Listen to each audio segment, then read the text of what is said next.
When it comes to runs that use these hack chip A's, we've done every single one except for the final one, so let's go do it. Best way to get there is to teleport over to Old Ichigaya Camp and just head straight out.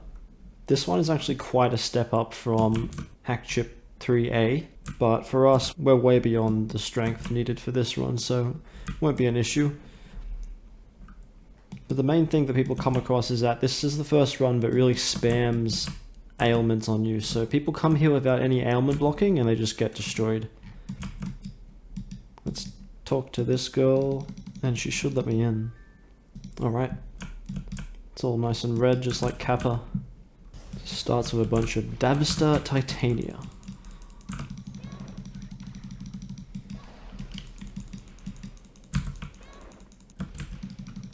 Can clear them out pretty easily. And then the next room, this is where things really start to ramp up. A bunch of random demons. Maybe my Desperado can hit them all? Nice! It should be pretty quick then. And then this room. The Yamots is what likes to spam ailments on you. Like it's already trying to stone me. But I have protection from all ailments, and I think all I have to do is kill these pixies. I can just ignore the rest of the demons here.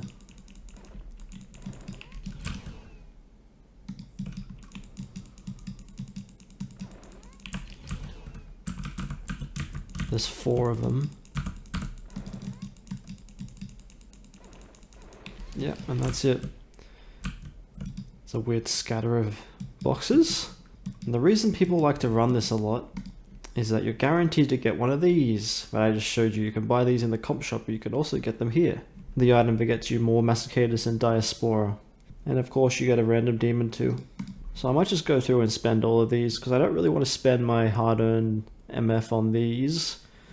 Just going to gather, I guess, 76 of them and use up all these hack chips. Or we'll see how much I can stand of this run, I guess. Just did some Sugi Diaspora with a clan. It was pretty hectic, so I couldn't really get any footage of it. With commentary, at least. Maybe next one I'll try and get some footage. But I can show you the loot we got. Didn't get the triangular DT that I mentioned before, but we did get another DT. It is for a comp. Let's check this out. The Halloween Bull comp, it is for a partner. Plus 30% damage, minus 5% cooldown, and a little bit of crit. Isn't that worse? 30 and 5, isn't that worse than what I'm already using?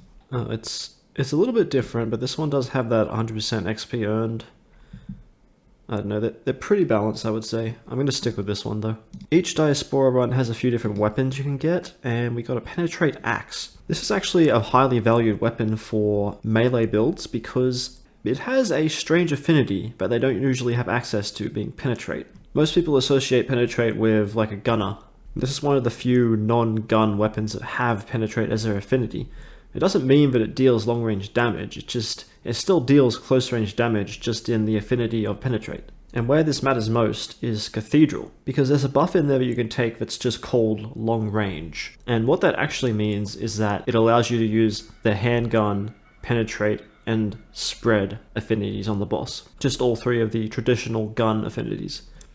And so a melee character can take that buff and then just use this axe and be able to hit for a gunner affinity and still deal their close range damage. As for its stats, it has plus 60 close range, plus 40 crit, plus 30% penetrate boost. That's actually really good. Like, this is way better than anything you get in an NPC shop. And the S3 is great as well. Weapon based affinity plus 30% and rush and rapid damage for plus 30%. So I think this is mainly used by rush characters. You also get these armors in both types of Diaspora. You get the body in Sugi, and the headpiece comes from Sheena. They all have a little icon, a colored icon, and there's 4 different types. And you can fuse all 4 together to create a golden version, which is best in slot for luck. So Synthers like to make this armor, so they can have as much luck as possible. This incense is for Bethel, the Pentalpha run that we haven't actually shown off yet, and probably won't, because I can't use any of the rewards in there. / the rewards aren't even that good. We also got these value packs. They normally have a range of weapons, so we can open these now and see what we get. Got 2 of them. First one has a Demonic Scatterer. It is a shotgun with some really nice partner-based S3. Plus 10% limit break chance and 30% power to the partner. And the same for TA. Although isn't that similar to what we already have? We have this gun. The gun is also a demonic style weapon, but it doesn't have any of the TA or LB, it just has raw damage. So I'm thinking maybe this would be better. But now that we finally have a source of these Amulet of the Tethered Horse, they drop in Diaspora, we can start running Mound of Masakado for some of the best weapons in the entire game. So I'd say that this Demonic Scatterer is kind of too little too late. But we can open the other box and see what it has. Another Demonic Scatterer. Since I can't make use of this armor that's a male, you can actually cash it in for a few more amulets. Exchange for items. You actually buy Shimenawas in here for Amulet of the Tethered Horse if you have no use for these things. It's a nice sync. Here is the Divine Armor that you can use that you can fuse 4 of the different colors together to make. And over here we have all the different exchanges for the armors. So it looks like the blue, this one right here, is the one we want to cash in. So we can cash it in for 25 extra amulets. Nice, we're up to 145 now. And I'll keep a hold of this female one and try and make the Divine Armor at some point. It's taken about 3 months, but we're finally going to start running Mound of Masakado for the best weapon. I can show you exactly what it is over here on my main. There are 3 different types. This is the gun, the rifle specifically. There is a one-handed sword and a two-handed sword. So the gun is called Fiery Tenjin Cannon. Penetrate affinity. I just realized I had a vanilla version of it in the depot, so I can show you what it starts out as. Starts out as Penetrate. Long range 108, pretty sky high. 99 crit, doesn't really matter. And minus 50% skill cooldown and 5% final crit, all on the S2. So that's one of the best S2s you can get. All of their S3s are to the partner, so whenever you get one of these, you basically have one of the best weapons for your PC and your DU at once. And it mirrors the same stats over here, even boosts the partner's stat line, which is pretty rare to see. But it is specific to the style of weapon. So for my Chi-Yu, if I want to get a sword for him, it'll have to be the two-handed sword, and I'll have to use the Fiery Tenjin Cannon for my player. The set bonus is pretty crazy as well. Plus 20% limit break chance, plus 40% limit break power, limit break cap, and all of that for the partner as well, all on one S1. It also has a combination bonus if you're wearing Masakado's armor, which is an armor you can buy through the currency in this run. And depending on which weapon it is, it basically makes you immune to the style that you're currently using. So in this case, I have a 100% chance to null all of the typically ranged style affinities. And just a nice little 100% long range damage. So let's take a look at this shop she has here.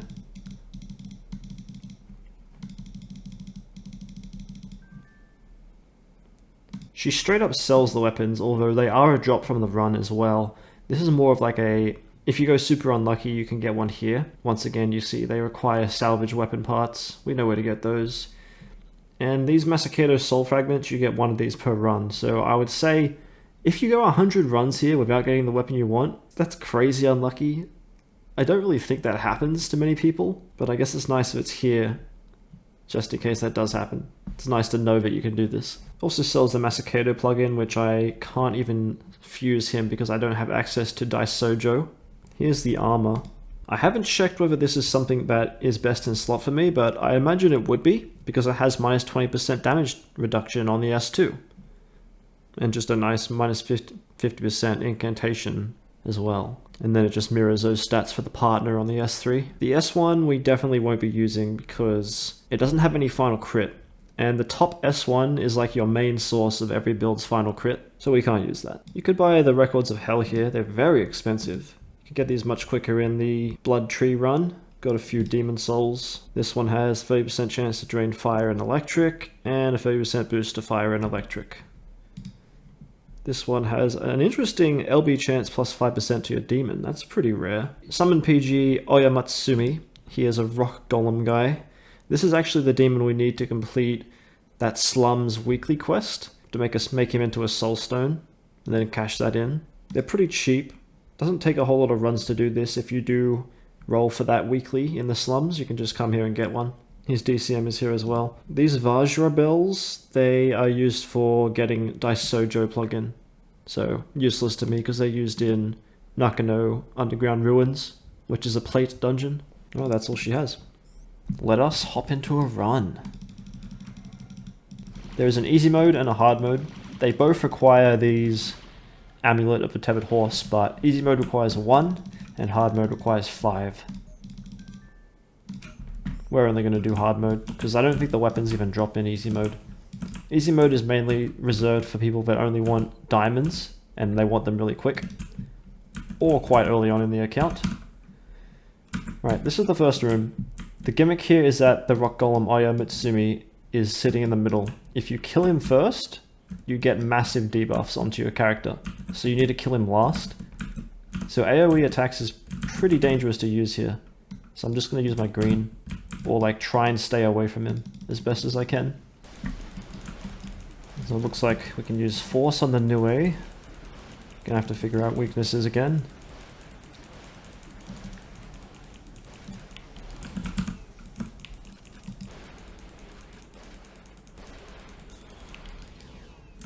Okay.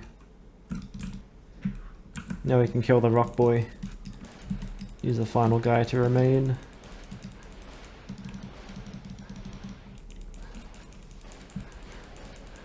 My damage is pretty low, lower than I expected, but I am not digied into my Vitala yet. Kind of wanted to wait a little bit further into the run before I did that, just in case I run out by the time I get to Masakado. Next room, we have to clear out a bunch of Momonofu before we can actually kill the things we want to kill. No, I'm just going to digi now, see if that helps at all.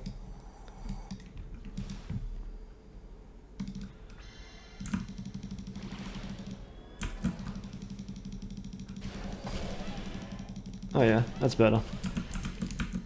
Could clear a lot faster now. It would clear everything out, and then we just take out the Kushinada Hime, or is it Saratahiko?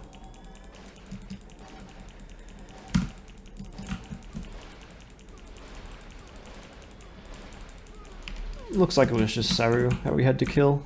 Next up will be the Susanoo room.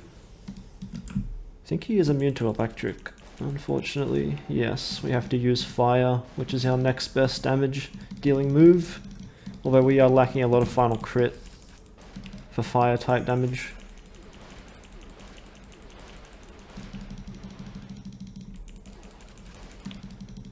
Looks to be okay though. I cleared him pretty easily. Next up we have the Zushten. All of the 4 kings. I need to get their weaknesses up again. Although if you do just sit here and wait, it does clear this room by itself. You don't actually have to kill anything in here. Yes, see? They just go away by themselves. But I have my weaknesses up now, so I can just take them out. No, this is Ku is electric.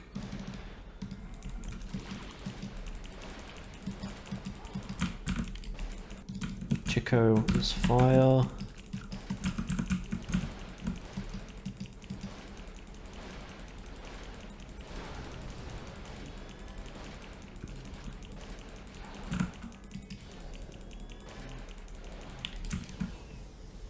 And Bisha is ice. Wow, look at all these downward arrows. It's like every affinity giving me a debuff. We have an Adavaka here, but this is way stronger than the Adavaka in Boundless.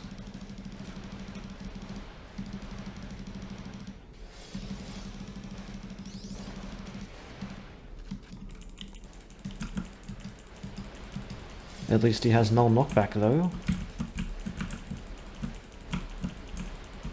Although these Jackers like to spam shields, so I already killed myself once on them. Might happen again.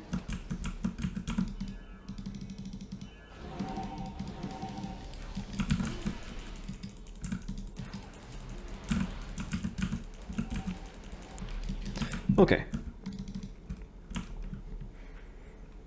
Amaterasu's. Can I just spam electric on them? Looks like I can. Oh, the Amaterasu is immune to electric, but the rest of his mobs are not.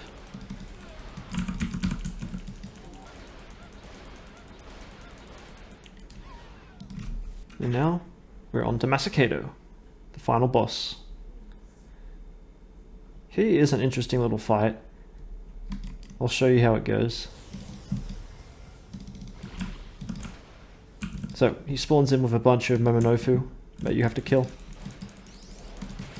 He likes to spam instant death attacks, so you really need a Griffin Soulstone or something else that gives you immunity to instant death. Because yeah, that's the attack that would have killed me in one shot. It's like a slash. So you kill those Momonofu, and then he spawns a bunch of clones of himself. And you only have to kill one of these, but you don't know which one it is. So you just gotta kill them all, I guess. I'd probably just use a spin attack in the middle of it, if I was quick enough. Funny enough, I left the one I had to kill for last. Then he spawns in this little shadow, and he's actually immune to damage right now. So what I have to do is lure him over to the shadow, and then take out the shadow while he's standing nearby, and that unleashes like a AoE attack, which removes his immunity. It's like an interesting little interactive fight here. And then we have like a short time to just try and deal some damage to him. I probably should have set up beforehand, but I was too slow. But it's fine if you don't kill him on the first round, you can just try it again.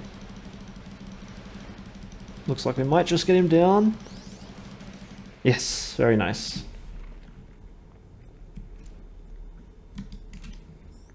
And that's the run. Do we get a weapon in the first box we ever open? No.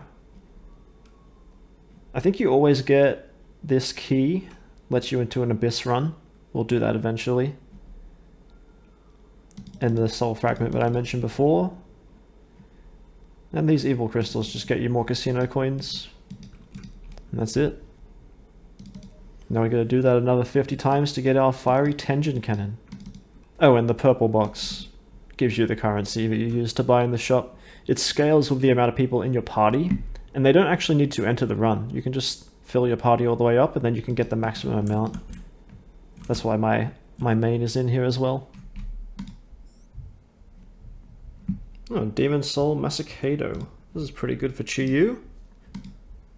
5% final crit, 20% spin damage. Okay, Trader's Cloak. This is one of the DU items that I was going for, but now that Chiyu can clear Diaspora pretty easily, the DU gear goes on the back burner for, I guess, Colosseum runs is the next time we need to crack out a demon. We'll grab the female version, we'll show you what it looks like when it gets upgraded. So it starts out with 6% damage taken, which is nice, but it is a back piece with no move speed, which is not great. The appearance bonus has 10% TA power and 20% damage to the partner. When we upgrade that, mix it with itself, becomes Trader's Cloak Plus. Looks like it just gains 10% limit break power on the S1, and that's it.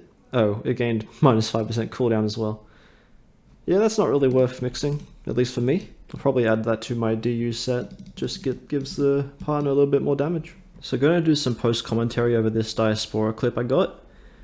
Did some more with my friends Deftopia and Fall here. Honestly, it's pretty similar to Shinagawa Diaspora. You just go to two places to get two key halves and then item mix them together and activate your tower. In this case, we only had 3 people capable of doing a tower, so I believe I was doing 2 of them. Deftopia was doing 1, and 4 was covering the other 2, because there's 5 towers in total. You have Incubus at some towers and Succubus at some towers, and they each drop the different key parts, so I had to head to 2 different towers here to get both parts. I was having Fall activate his tower early, so that he could start running between his 2 towers, because I was using both my accounts, so I just hadn't had an account at both tower, whereas he was running between them. You really want to have at least 5 capable towers in this run, otherwise it takes a long time, people running between towers and stuff. even 6 capable people, so you can just have one person sitting at the boss ready to kill him. And once all the towers are activated, a demon that is the opposite type of the demons that are around your tower will spawn, and then you have to kill that. You did pretty well. I just used force of them. And then everyone just goes to the boss and grabs their loot. So this one-handed sword, it's a nerve affinity. Interesting. Plus 60% support. So it's a support-based weapon. They're pretty rare to come across. And clearly this is meant for Erosion Hex, because it has that nerve boost on there. Plus 30 crit. On the S3 it has minus 30% incant. Has that success rate chance, which is obviously meant for Erosion Hex to stone every enemy you come across. And for some reason 100% curative affinity. Guess they want you to be healing the team with this. Very interesting weapon. I don't see a whole lot of people using it. It's very specific to like a Curse of the Wretched build, which are pretty rare. But this is a common weapon for them to use. And we also got a box we need to open. Let's see what we get. Demonic Piercer. It is a thrust spear with pretty middling basic features, but it has that plus 50% partner damage that my gun also has. Oh! Masakado's sword! The 2H. It's not the gun, but this is the one we can use for Chiyu. It's been 8 runs and we've already got a weapon. So that'll be a very nice buff to Chiyu's damage. The next time we have to use Chiyu will be Kolo, and he's going to need a hell of a lot of damage to even clear that shit. It's going to be quite a step up from Darkpawra. This is going to help a lot. We could finally complete this crystal quest we got from the Devil Slums. Now that we have these Emperor's Spirits, we can buy an Oyamatsumi PG. Let's see how much they cost. 400 spirits, not too bad, just a few runs. Let me go soulstone up these guys. Here he is. He's just like a orangey red version of Ubelaris. I'll hand these into the Valkyrie. Should be over here somewhere. We'll see what kind of reward she gives. Okay, we got 3 Abyss Tower keys, very nice. Haven't really thought about Abyss Tower all that much, really. Drops a lot of very strong gear. We got the Halo, which would be amazing for me to get my hands on even one of them. Drops a few pieces of jewelry that would be best in slot. And I reckon I'd be powerful enough to do most of the runs there. And it's not like I can get a whole lot of these keys anyway, so even if the runs do take a little while to clear, I could just like work through them. So maybe that'll be in our future. Would you look at that? Triangular avatar. So I somehow found myself the host of this massive Darkpawra crowd. Guess like a few people brought their friends and then it just grew from there. And you can see how finicky it is to invite every person. You have to right click invite on every single person. And if they're covered by a big demon, you can't actually click them. So it can get pretty difficult. People have learnt to like spread out, and you see they all move towards the wall once they've been invited, so. And our ex-clanny LBzin sitting there spinning is about to advertise his new clan in front of his old clan. The balls on this man. And just got a few clips of people actually killing the Astaroth boss. Didn't get any footage of me killing it. I only killed it once on my Pawra account just to check if I could. It went fine. Okay, let's check the new drops. We got another axe. And this triangular avatar DT. Let's see. Oh yes, I have to pick an alignment. I'm probably going to stay neutral. I'm always neutral on all my characters. So we'll go with the green one. Can this DT be item mixed? No. Okay, it's just a top piece. Got a pretty nice plus 20% TA chance, plus 50% TA power. Everything else is pretty bad, but we should be able to item mix this into something that's actually good. Yep, if player is neutral, final crit plus 20%. We definitely want that. That would be an increase of 10% final crit over the top we currently have, and we'd also net a plus 20% TA chance from that as well. Let's open these boxes. Gift Melon Link, 2 of them.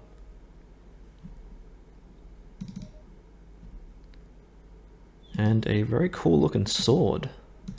This is a stabbing weapon.